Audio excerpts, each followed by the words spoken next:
As universidades foram das primeiras instituições a organizar e utilizar coleções, ok? Tirando os gabinetes de curiosidades, não estamos a falar dessas, não é? Mas gabinetes de curiosidades, etc., coleções aristocratas, coleções reais, isso é um jogo completamente diferente e ainda hoje continuam, de certa forma, gabinetes de curiosidades, digamos, contemporâneos, que são resultado do gosto, do interesse de colecionadores privados que têm dinheiro para comprar arte, para comprar material exótico, etc.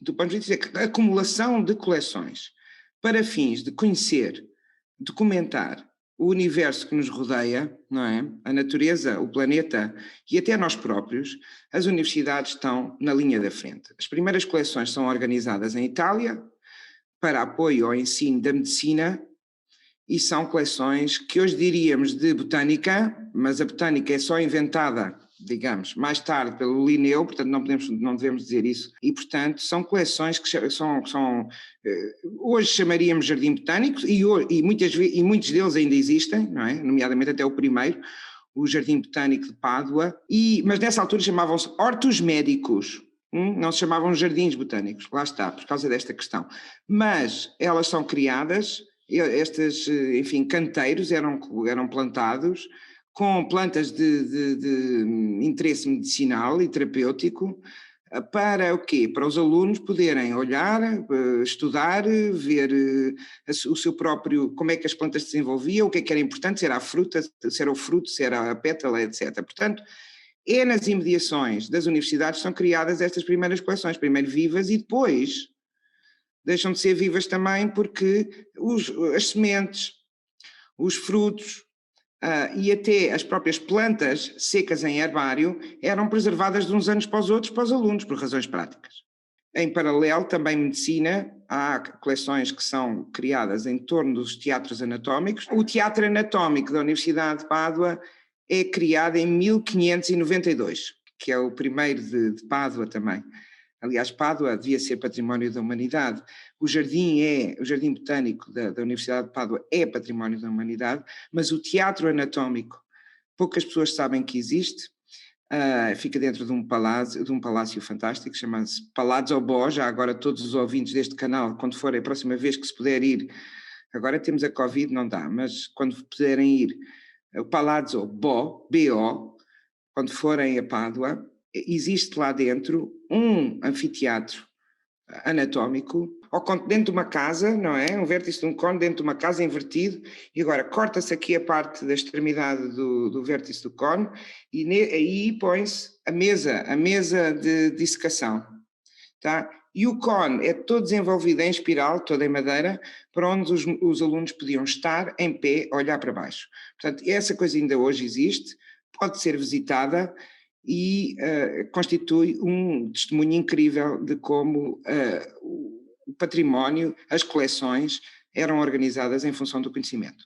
Portanto, o que acontece? Claro que isto depois multiplicou-se, espalhou-se, de resto de circulação do conhecimento, não é? Havia uma grande circulação de conhecimento, as pessoas aprendiam a Paris, aprendiam em Montpellier, nas grandes universidades da Europa no início, e portanto estas ideias pedagógicas, digamos assim, de aprender com base em coleções, espalham-se e intensificam-se à medida que as disciplinas se vão espalhando. O pináculo é no século XIX, em que há a lição das coisas, isso até vai mais para trás para o ensino secundário e nós vemos isso multiplicado, apropriado pelos liceus, pelas escolas secundárias, portanto, aprender com base naquilo que se observa, descrevendo aquilo que se observa, e experimentando também com aquilo que se observa, depois com todas as técnicas que entretanto foram aparecendo, não é? Microscópios, etc., é a maneira de aprender o real, não é? A maneira de aprender de forma mais fiel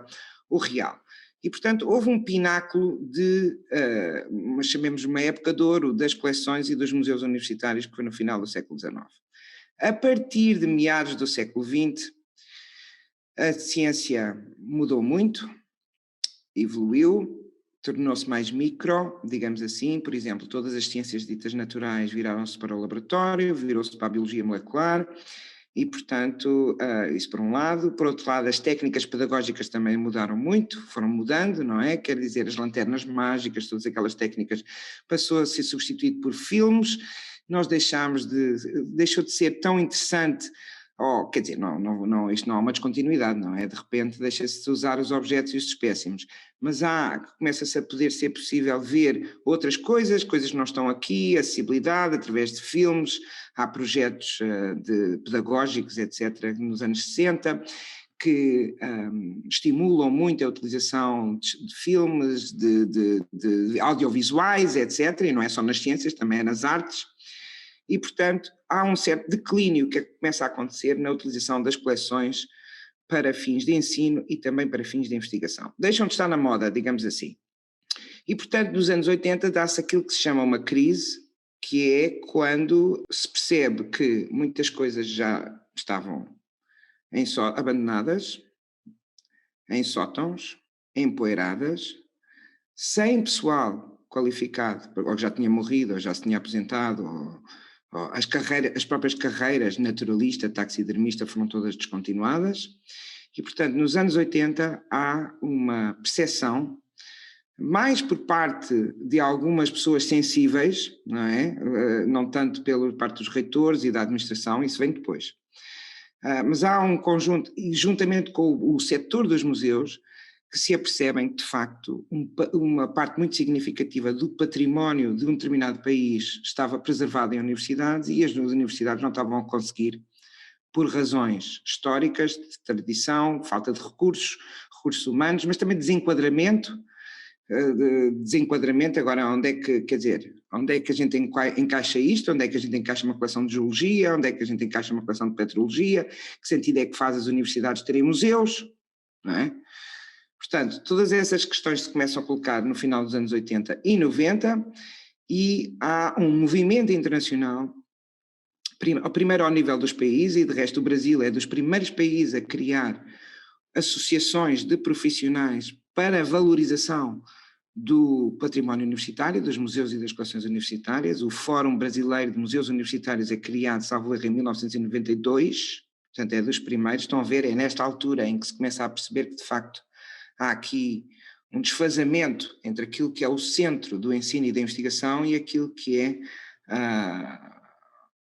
as coleções que existiam e que foram acumuladas para esses fins, mas que agora precisavam de encontrar uma segunda vida, não é? Portanto, primeiro ao nível dos países, depois a nível internacional, e a primeira que é criada a associação com esse objetivo é o Universemo, a European Academic Heritage Network, que ainda hoje existe, em abril de 2000, e o MAC, que eu agora sou presidente, estou quase no fim do segundo mandato, portanto vai ser só até 2022, mas tenho muito honra e gosto em presidir ao MAC. O que é o MAC? O MAC é um comitê dentro do ICOM, portanto dentro do Conselho Internacional dos Museus, um comitê específico para os museus e coleções universitárias. Portanto, esse comitê é criado em 2001, em Barcelona, e no seu conjunto as associações, portanto a mobilização de profissionais ao nível nacional, ao nível regional, também temos do Caribe, por exemplo, ou também temos na Ásia, também temos, enfim, redes que se constituíram, com as internacionais, como o Universem na Europa e o MAC, que tem âmbito mundial, mais as conferências que se realizaram, passaram a realizar anualmente, os encontros de pessoal, as sessões de formação, as publicações que começaram a subir, o número, não é? Portanto, todas as trocas de experiências, a gente perceber que não estamos sozinhos, que afinal não é só em Portugal que as coleções estão abandonadas ou pouco valorizadas, etc. Também acontece isso no Brasil, no Canadá, na Austrália, etc. Levou a uma maior sensibilização. Nós estamos muito diferentes do que estávamos há 20 anos atrás, incluindo no Brasil, por exemplo, tem havido um interesse muito importante, muito recente, mas não só, quer dizer, enfim, dos últimos 10 anos, pelas coleções das universidades, um interesse que vem de todos os lados, vem da própria academia, vem dos próprios reitores, que já olham de maneira diferente para o património, vem do próprio setor dos museus e do IBRAM, por exemplo, não é? Que reconhece a importância dos museus universitários como polos de sensibilização para a história do conhecimento, para a valorização daquilo que é a maneira como sabemos e as formas de aprender e de conhecer sobre o mundo, o universo e nós próprios, quer dizer, portanto, são de facto coleções específicas nesse aspecto, são coleções que estão muito associadas às práticas de transmissão de conhecimento e de produção do conhecimento, incluindo práticas de erro, não é? E estou-me a lembrar, por exemplo, de uma coleção fabulosa, que é a coleção do Cesare Lombroso, que existe em Turim, não é? Na Universidade de Turim, que é uma coleção que, na realidade, é uma coleção que correspondia a uma visão do mundo, que já não é de hoje, não é?